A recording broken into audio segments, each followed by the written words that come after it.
Welcome back. I hope you had a good break and that you could catch up with all the stakeholders and colleagues and friends that you already know. And I hope that especially those who are here for the first time could already make first connections, and that also the other people, the stakeholders who have participated in previous conferences and program work, that you could meet new people here at the conference. Because fundamentally, as we said, this policy network is about the humans and their entities and their connections. With this, if we can have a microphone over there, please. I would like to start the second part of the Stakeholder Plenary session on managing legal interdependence with Gail Kent from Facebook. Before I give Gail Kent, the Global Public Policy Manager of Facebook and a member of the Data and Jurisdiction Program, the floor, I just want to remind you again, everybody in the room can take the floor now. Please raise your hand already now. Bertrand and I, we will look for your hands. We will put you in the speaking queue. There will now be 3 discussants, and after that you can have the floor, so please start raising your hands already now. With this, Gail, you have the floor. Thank you very much, Paul. In March, Mark Zuckerberg wrote a blog post, and in it he said that we need to take a position on some of the most important issues facing the future of the internet. And as a company with 2.7 billion users across WhatsApp, Facebook, and Instagram, I'm going to add 2 really important words to that statement, and they're ones that have come up again and again and are what we're looking for out of the next 3 days. Those positions should be thoughtful and innovative, and I think you've already started that work across data and content, 2 issues that really matter to Facebook, and across domain. Bertrand, in these fabulous documents, you talk about the fact that these issues come up again, and again in the headlines, and boy, as somebody who works for Facebook and with WhatsApp, that's something that we absolutely know. But I think the Secretary of State from Germany and Steve earlier pointed out very importantly that these are really, really complex subjects, and those don't come across in the headlines or in the articles that we read. So how can we get to that thoughtful and innovative approach? And I think there are 2 things that, and particularly in this area of privacy and safety that Dan talked about, where governments have for years trying to struggle with how you get the balance right. And I think there's 2 things that we can do. One is, and that we are doing together, one is to have a really thoughtful academic approach to this. So, I mean, I get rarely very excited, but I actually am, Dan, going to be reading this before I go to sleep tonight. It is fantastic to have everything in one place and to be put together by an academic like you. And the second thing that really, really, really matters to us, and I can't tell you as somebody that is often with governments having these conversations, is the ability to have a safe space to have these conversations. And we appreciate that wholeheartedly. So what next? I think there's 2 things that we have to be concentrating on to come up with that thoughtful and innovative approach. Firstly, we've got to make sure that we widen the circle. And I think a lot of people have commented on the fact that we probably don't have as many people from the global south and from civil society as we need. I'd like to add in a 3rd group. It's not just big tech companies that have a problem with this, it's also small tech companies and startups. As the Facebook and Googles of this world can help fund and can help do this, but it's the startups that have the problem. So my hope is that we can use the safe space to really focus on also providing, in the future, providing a solution for them, and one that moves quickly towards action, looks at norms and how we interoperate, but can do so because these are the issues of the future. And I'm going to manage it without getting to gong, which is pretty impressive for me. Wow.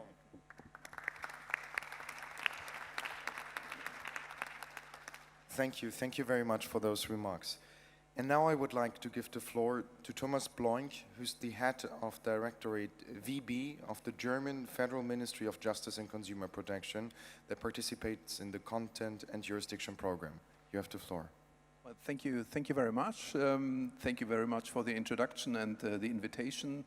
A very broad range of actors today here, and I must say I'm still in the learning curve of taking over this job 8 months ago. So I'm very impressed about this round, about the stakeholder diversity which is before us.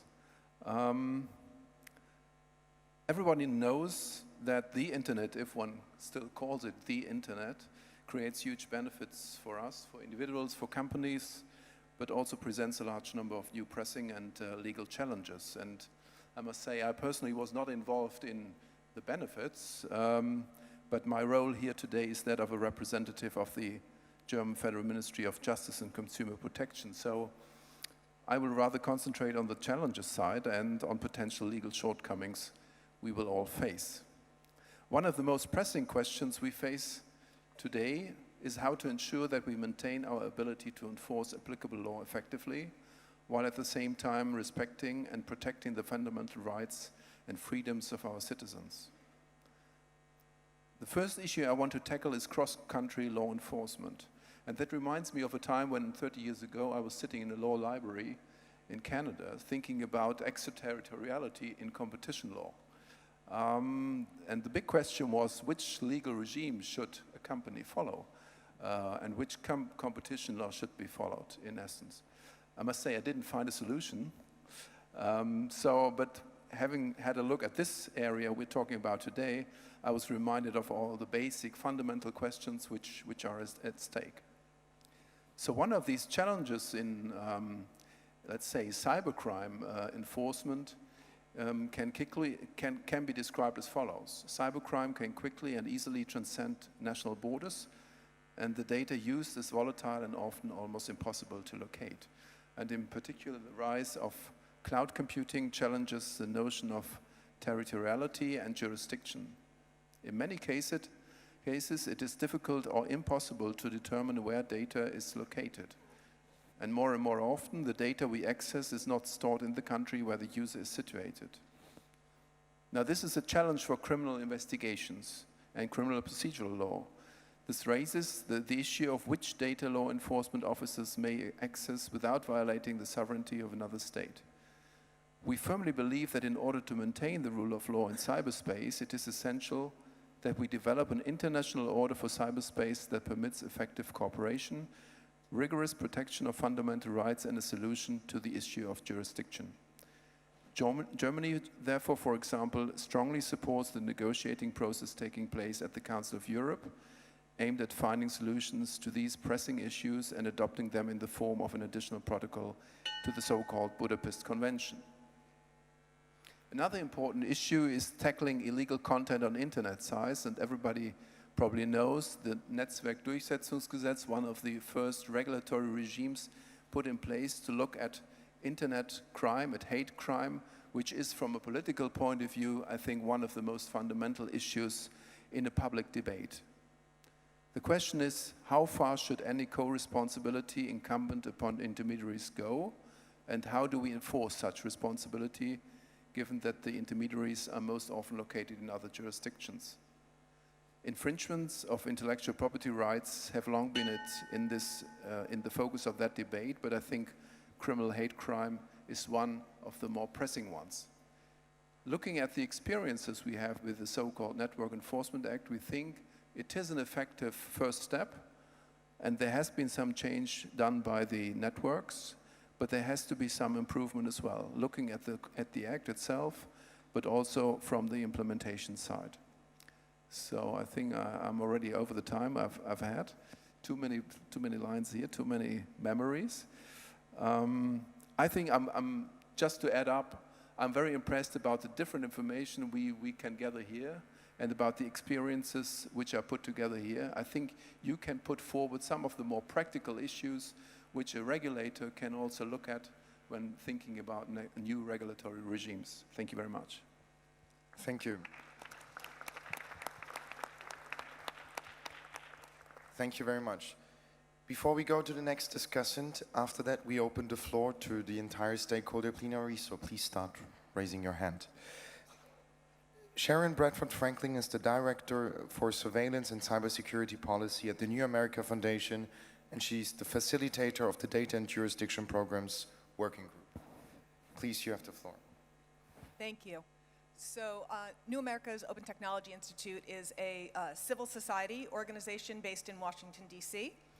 And as mentioned, I had the opportunity to work on the data and jurisdiction track. you'll hear more about the operational approach recommendations that we came up with. But I want to use my brief time to talk about the importance of including civil society as part of the multi-stakeholder process. So I think that this work with the Internet and Jurisdiction Policy Network has been a very positive example of making sure that multi-stakeholder really is fully multi-stakeholder.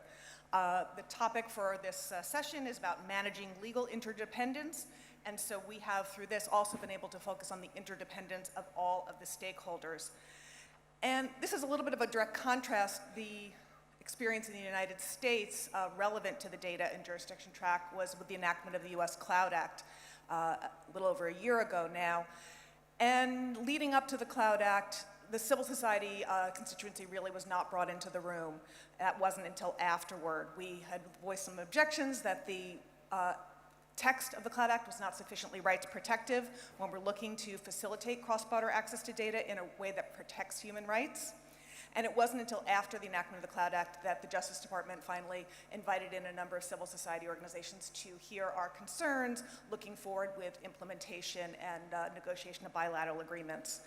But that's a stark contrast with this process that we're participating in here now. And I think that including all the stakeholders, including civil society, really leads to a better product with more legitimacy. Bertrand talked a little bit earlier about the values of mutual respect and keeping an open mind.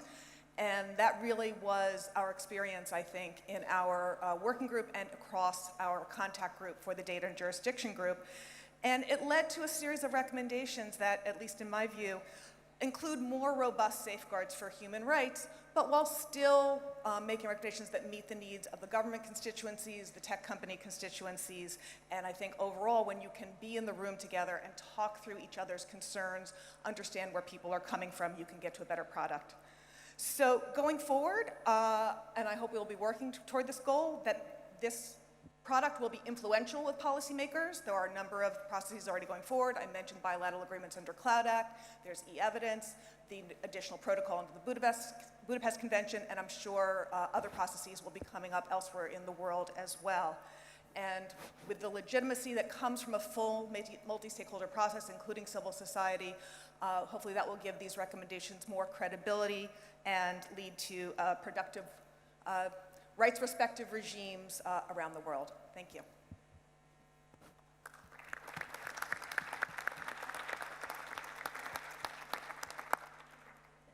Thank you, Sharon. We have been actually, you may have noticed that the people who had to speak in the first part were under the spell of an extremely strong ding.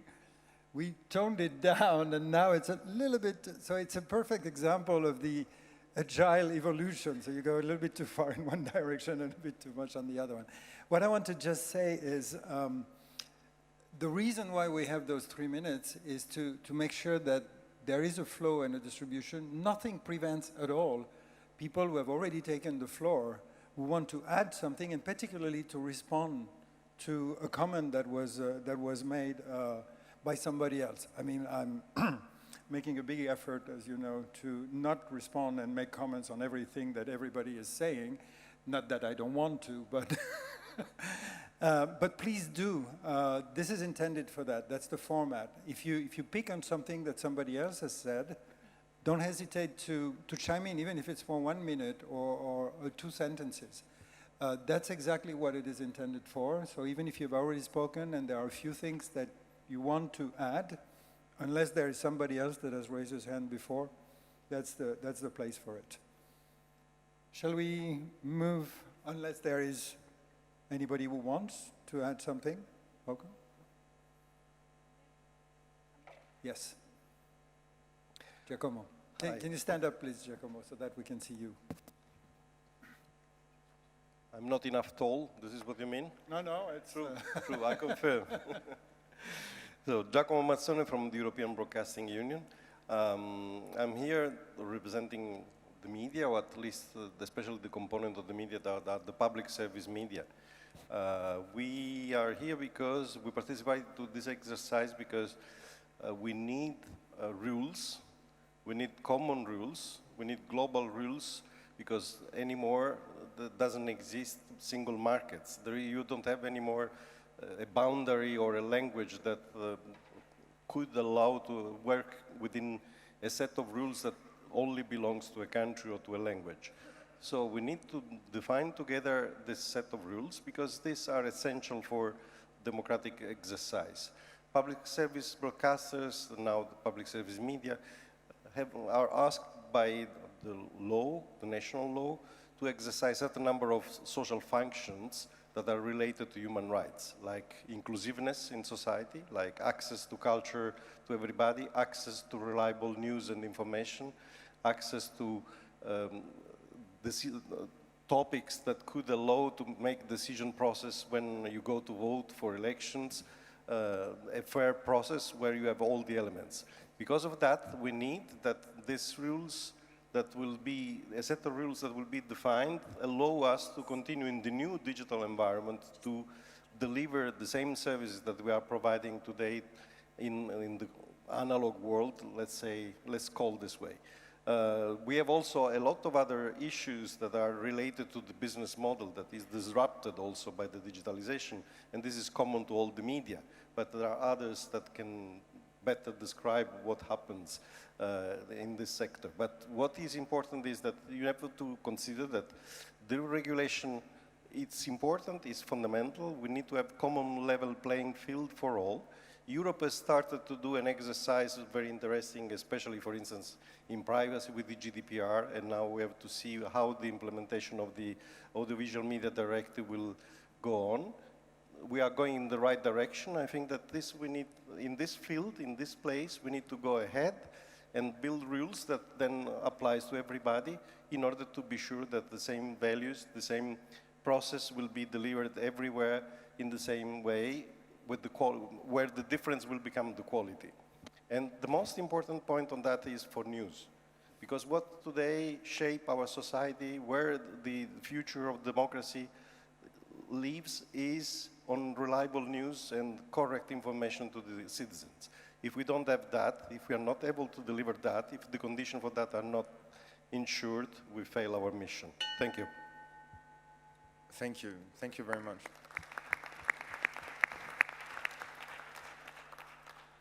Any further interventions from the plenary before we go back into the discussants? Yes, please. I'm Doris Möller. I'm speaking for the Association of Chambers of Commerce and Industry here in Germany.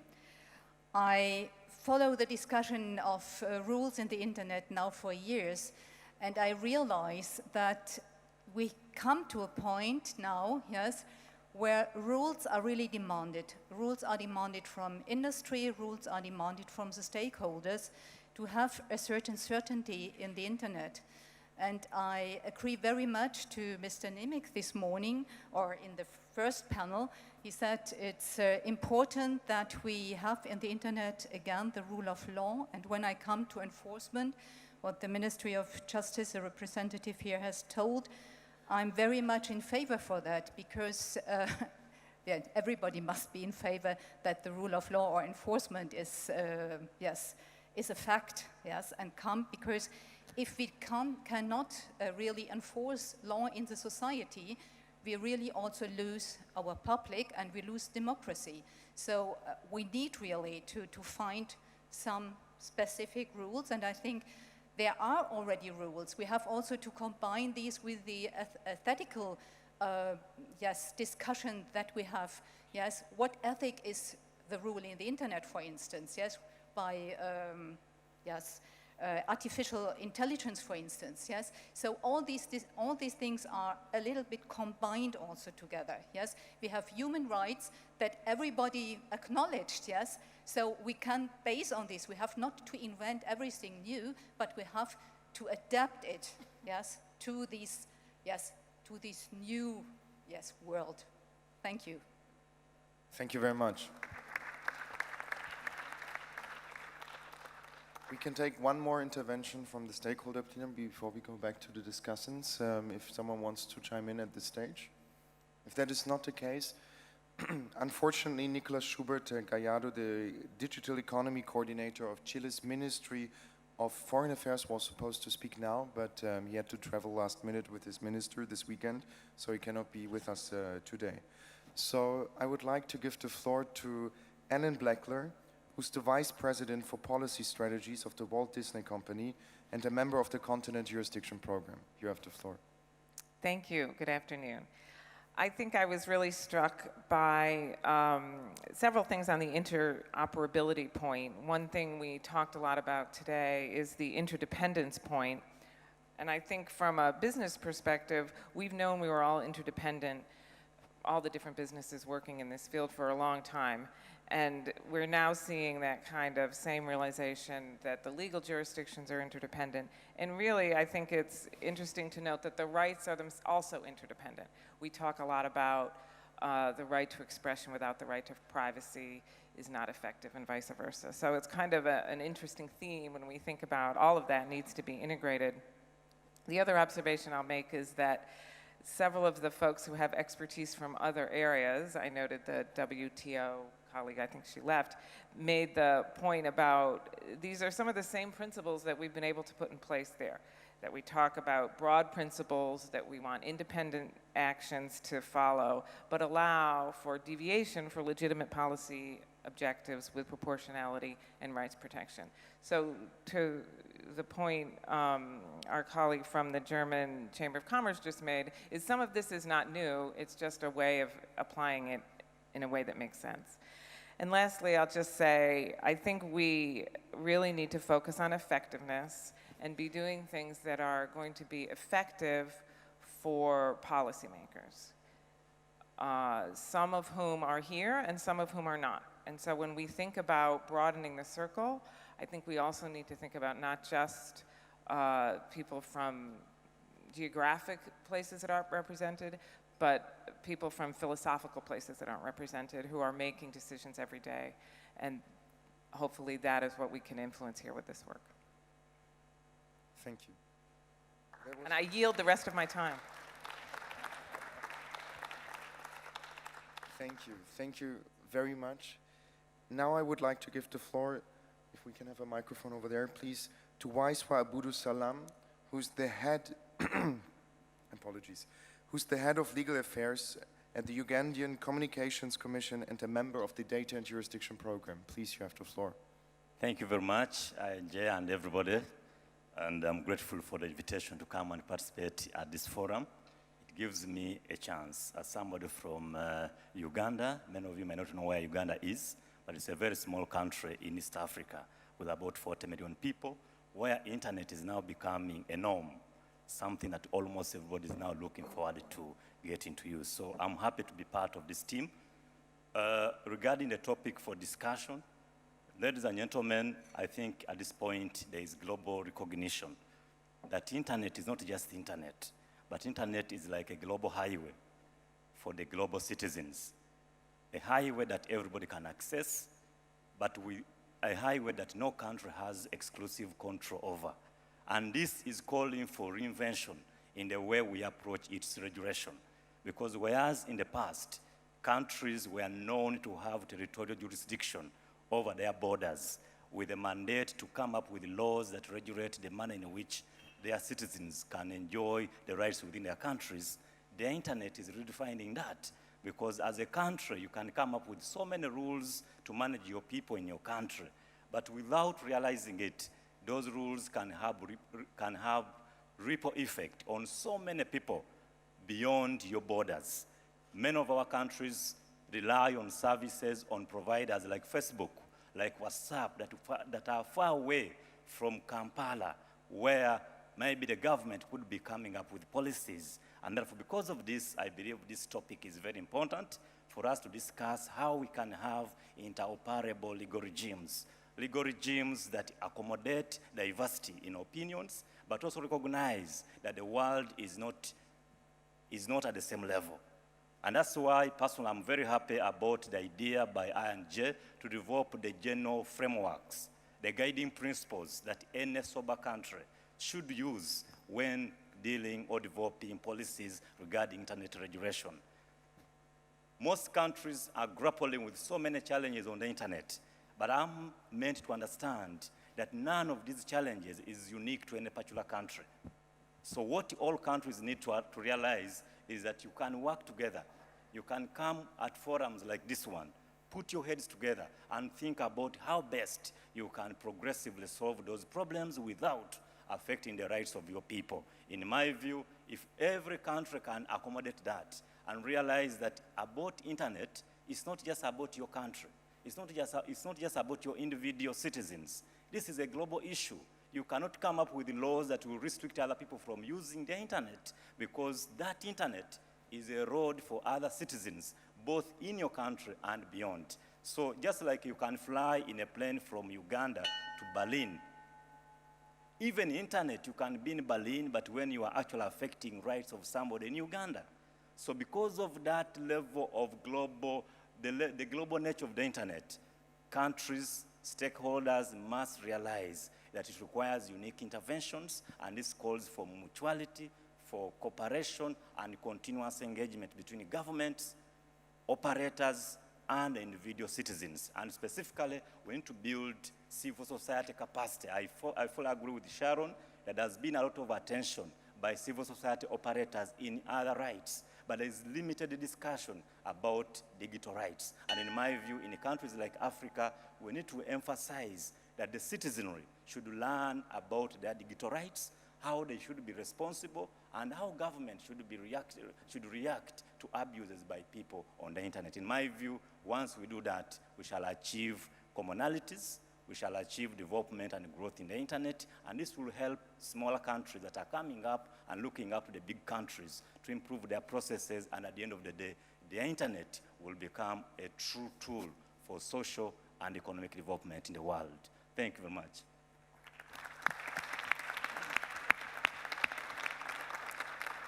Thank you. Thank you very much. A very important point that you made. Is there someone who wants to comment on those comments before I give the floor to our next discussant? If not, it is a pleasure if we can have a microphone over there, please.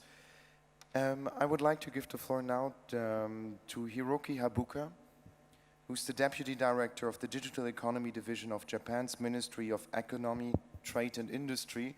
And a special thank you for having made the trip, because I know how busy the Japanese administration is with the G20 preparations at the moment. Thank you. You have the floor.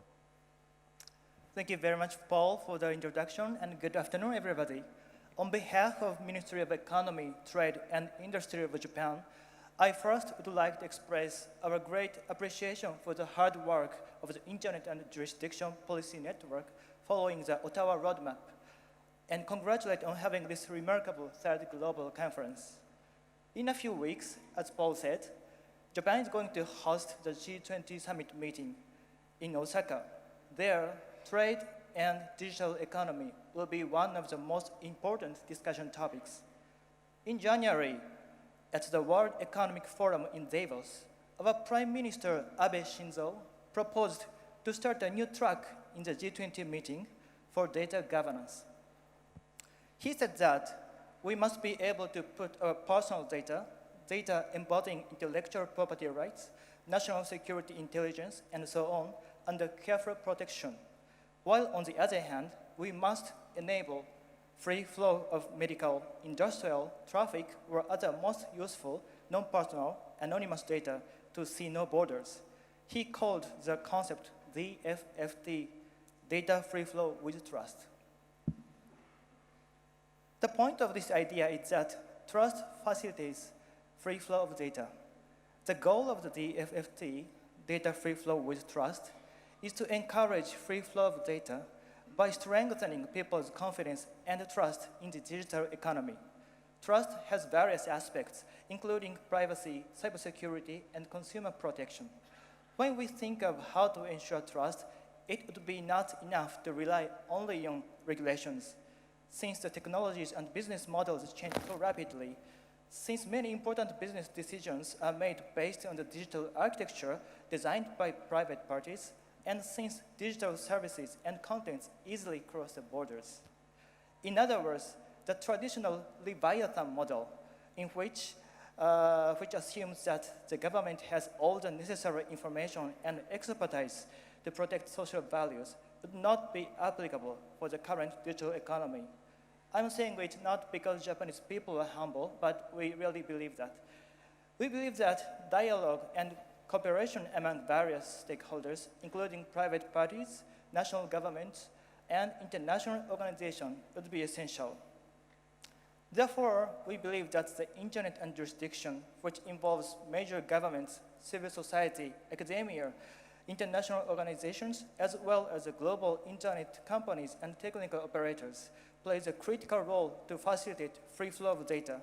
It is clear that dialogue will bring better interoperability of systems and norms. So, we look forward to the discussions to be held in this global conference building towards the Berlin roadmap, which we believe will facilitate global data-free flow of trust. Thank you very much.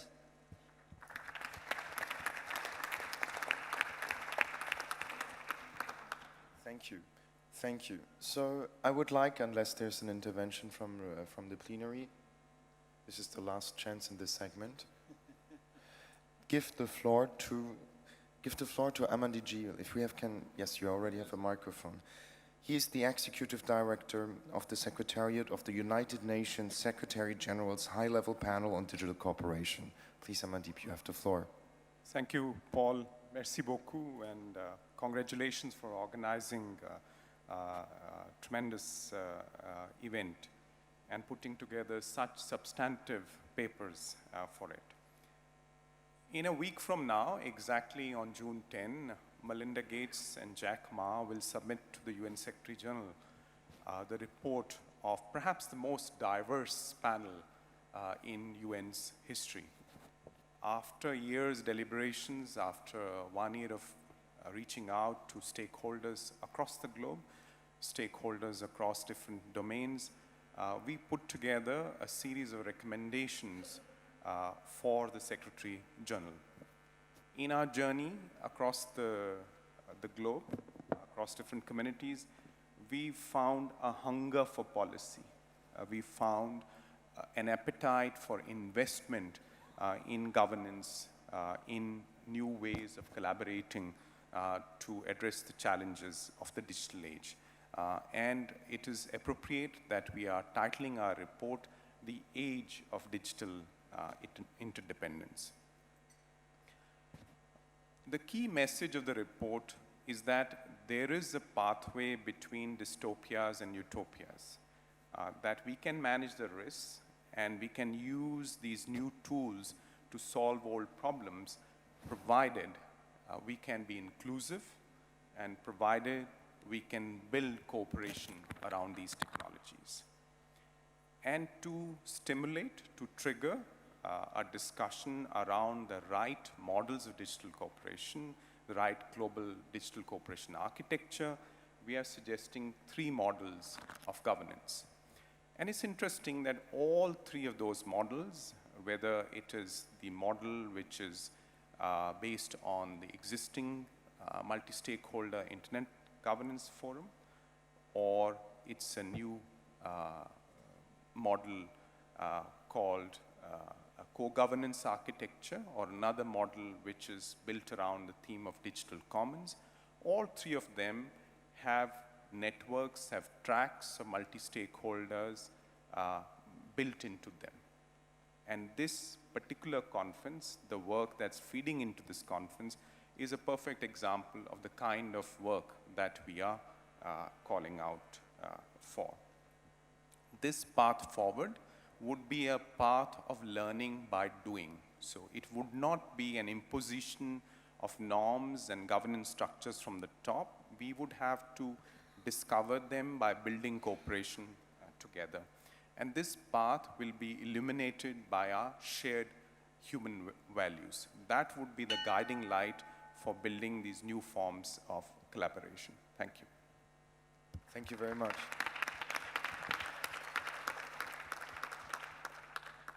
Thank you very much, all. Before moving to the next segment that will explain how we got here in the process, in the policy process, and how we will organize tomorrow, I want to pick on quickly on 2 things that have been mentioned. First of all, I want to make a personal comment that none of us would be here today without Japan more than 20 years ago. Because Japan in 2000, when it was in presidency of the G8, created one of the very first multi-stakeholder groups that was a Digital Opportunities Task Force. I was at the time in the French Foreign Affairs Ministry. It was my first experience of a multi-stakeholder setting, and I must say that it was a life-changing experience. I wouldn't be here today, you wouldn't be here today if I hadn't participated in that. So I want to say that also as a thank you to Japan, long time afterwards, but also as an illustration of the long-term impact in dynamic complex systems. The impact that one experience can have, the feeling that you may have in participating in those processes that we facilitate and others, and that we will convey. You don't know what they will produce in 5 years or 10 years from now. And I hope that the seeds that we help plant and nourish today will have, for a lot of you and for the people you interact with, the same kind of consequences maybe in 5 or 10 years in the future. The second thing is WAISWA was highlighting something that is extremely important. When we talk about interdependence and legal interdependence, we tend to forget that when there is extraterritoriality to our benefit, there's also extraterritoriality on the receiving end, and that a certain number of countries are actually without any capacity to impact, even as governments. They are the subject of decisions that are being made in another country. And this is not always bad, because extraterritoriality in many cases may be necessary. The question is, how do you exercise it? What is the capacity for the actors to explain what the impact will be on them? What is the mental exercise that I mentioned earlier regarding thinking about how would I feel if I were on the receiving end? And without naming names, I've had discussions with people in European countries who are all very kind in the data program or in the data and jurisdictions topic to have access to the information that is stored in the US. But when you ask them about reciprocity, they suddenly don't feel as much as ease for anybody else accessing the data that they store. So this is an exercise that is important. And I want to finish by saying, WAISWA mentioned the fact that the problems are not, and others said it, they're not completely new. But there is one thing that is important in complex dynamic systems. Scale matters.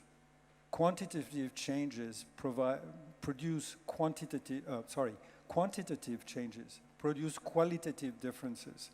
And using the same tools for issues that were addressed at the national level to things that are fundamentally transnational and at a massive scale is not necessarily the right concept. Dan Svanterson mentioned it.